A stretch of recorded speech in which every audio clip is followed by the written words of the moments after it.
आपने कभी ना कभी किसी को यह कहते हुए जरूर सुना होगा कि एमएस धोनी को फोन पे रीच आउट करना बहुत ही ज्यादा मुश्किल है। अगर एमएस धोनी आपके साथ मौजूद नहीं है, अगर एमएस धोनी का ऑफ सीजन चल रहा है, यानी कि वो किसी भी तरीके का क्रिकेट नहीं खेल रहे हैं, तो आप उनको फोन पे रीच आउट कर ही नहीं सकते। इवन जब धोनी इंटरनेशनल क्रिकेट में एक्टिव भी हुआ करते थे तो उनके जितने भी साथी क्रिकेटर्स थे उनका यही कहना था कि एमएस धोनी का एक बहुत ही सिंपल सा उसूल था कि अगर कोई भी सीरीज चल रही है, कोई भी टूर्नामेंट चल रहा है या कोई भी मैच चल रहा है, तो हमेशा एमएस धोनी अपने कमरे को खुला रखते थे। वो कभी भी अपने कमरे में कुंडी नहीं लगाया करते थे। उनका यही कहना था कि आप मेरे कमरे में किसी भी काम के लिए कभी भी आ सकते हो, कोई दिक्कत की बात नहीं है। लेकिन सेम टाइम पे इन सारे ही टीममेट्स ने अलग अलग इंटरव्यू में यह भी बताया था कि अगर कोई क्रिकेट का सीजन ना चल रहा हो, अगर सभी क्रिकेटर्स अपनी प्राइवेट लाइफ एंजॉय कर रहे हो, तो आप एमएस धोनी को रीच आउट कर ही नहीं सकते। जितना आसान धोनी के पास पहुंचना एक टूर्नामेंट के दौरान होता था, उससे कई ज्यादा कठिन धोनी के पास पहुंचना तब होता था जब कोई क्रिकेट की सीरीज ना चल रही हो, जब कोई टूर्नामेंट ना चल रहा हो, एमएस धोनी अपने घर पे मौजूद हो।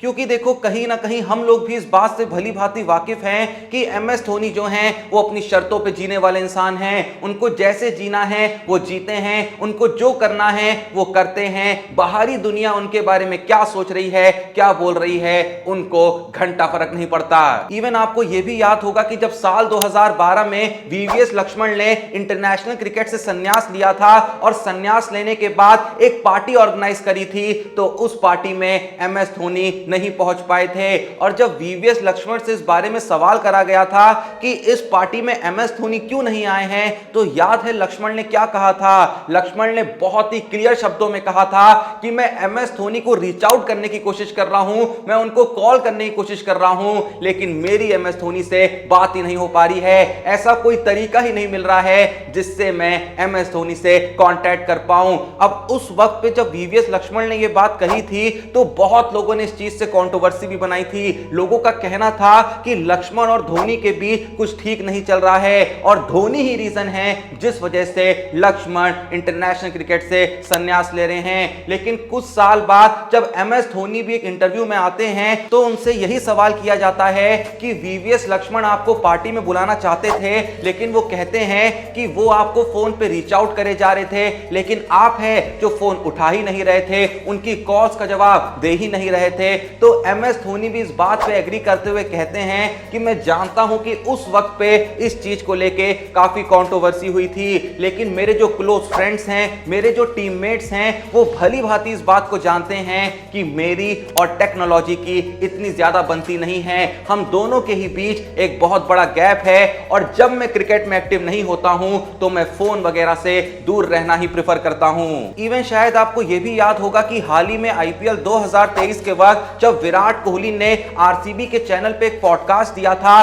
तो उस पॉडकास्ट के दौरान वो बातों ही बातों में यह भी बताते हैं कि किस तरीके से एमएस धोनी ने उनके डाउन फेज पे उनकी हेल्प करी थी। इसी बारे में जिक्र करते हुए विराट कोहली ये भी कह जाते हैं कि अगर आप नॉर्मल दिनों में एमएस धोनी को रीच आउट करने की कोशिश कर रहे हैं तो कहीं ना कहीं 99% चांसेस हैं कि एमएस धोनी आपका कॉल नहीं उठाएंगे। तो ऐसे इंसान का सामने से मुझको रीच आउट करना, वो भी एक नहीं दो बार, मुझे अपने आप में ही एक बहुत बड़ा कॉन्फिडेंस दे रहा था। तो देखो, अभी तक मैंने तुमको जितना भी बताया ना, वो सिर्फ ये समझाने के लिए बताया कि कैसे एमएस धोनी फोन से पूरे तरीके से दूर रहते हैं। लेकिन अब सुनो असल मुद्दे की बात। अगर आप लोग एमएस धोनी को उनके शुरुआती दौर से फॉलो करते हुए आ रहे हैं तो कहीं ना कहीं आपको इस बात का आइडिया होगा कि जो आरपी सिंह थे वो एमएस धोनी के काफी ज्यादा अच्छे दोस्त थे। और आरपी सिंह ही ऐसे पहले क्रिकेटर थे जिन्होंने एमएस धोनी को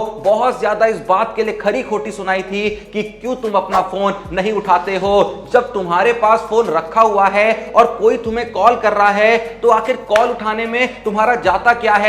मैं तुम्हारी इस हरकत से बहुत ज्यादा परेशान हूं और मेरे अलावा मुनफ पटेल भी तुम्हारी इस हरकत से बहुत ज्यादा गुस्सा है। जब एमएस धोनी ने साल 2020 में इंटरनेशनल क्रिकेट के सभी प्रारूपों से संन्यास ले लिया था तो उस दौरान आरपी सिंह ने एक इंटरव्यू में इस बात को रिवील किया था कि जब हम एमएस धोनी पे इस बात के लिए गुस्सा करते थे कि तुम आखिर हमारा फोन उठाते क्यों नहीं हो या किसी का भी फोन समय पे क्यों नहीं पिक करते हो। तो MS धोनी ने हमसे ये प्रॉमिस किया था कि जिस दिन वो क्रिकेट से रिटायर होंगे तो वो आधी घंटी बजते ही हमारा कॉल उठा लेंगे। लेकिन RP सिंह इसी इंटरव्यू में इस बात को भी रिवील करते हैं कि आज MS धोनी इंटरनेशनल क्रिकेट के सभी फॉर्मेट से संन्यास तो ले चुके हैं, लेकिन आज भी वो किसी का फोन नहीं उठाते।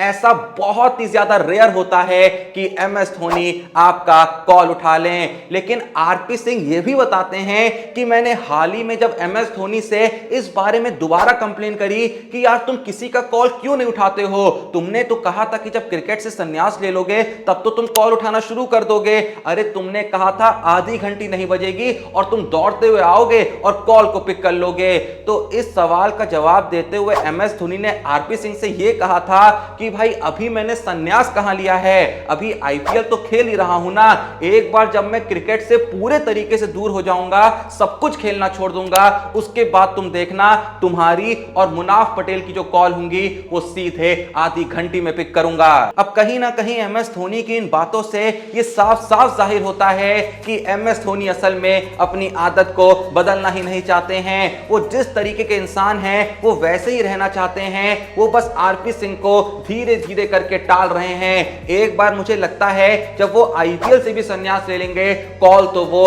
तब भी नहीं उठाएंगे। उसके बाद शायद वो कुछ और कहने लगे कि अभी तो मैं चेन्नई का कोच हूं ना, या अभी तो मैं चेन्नई का मेंटर हूं ना, तो अभी भी मैंने क्रिकेट से पूरे तरीके से संन्यास थोड़ी लिया है। खैर ये तो थी MS धोनी और उनके फोन के साथ रिलेशनशिप की कहानी। तो जो भी ये वीडियो देख रहा है, आप लोग मेरे एक सवाल का जवाब दें कि मान लीजिए आपके पास कहीं से MS धोनी का नंबर आ जाता है और आप जब MS धोनी के नंबर पे कॉल करते हैं तो आपकी किस्मत इतनी अच्छी होती है कि MS धोनी आपका कॉल उठा लेते हैं। तो अगर MS धोनी आपका कॉल उठा लें और आपके पास मात्र 10 सेकंड हो अपने दिल की बात उनसे कहने के लिए, तो आखिर आप उस 10 सेकंड में MS धोनी से क्या कहेंगे, कमेंट में जरूर बताइएगा। बाकी वीडियो पसंद आई तो वीडियो को एक लाइक दीजिएगा और ऐसी ही जबरदस्त स्टोरीज के लिए अभी के अभी चैनल को सब्सक्राइब करिएगा। बाकी मिलते हैं नेक्स्ट वीडियो में, तब तक के लिए जय हिंद, धन्यवाद।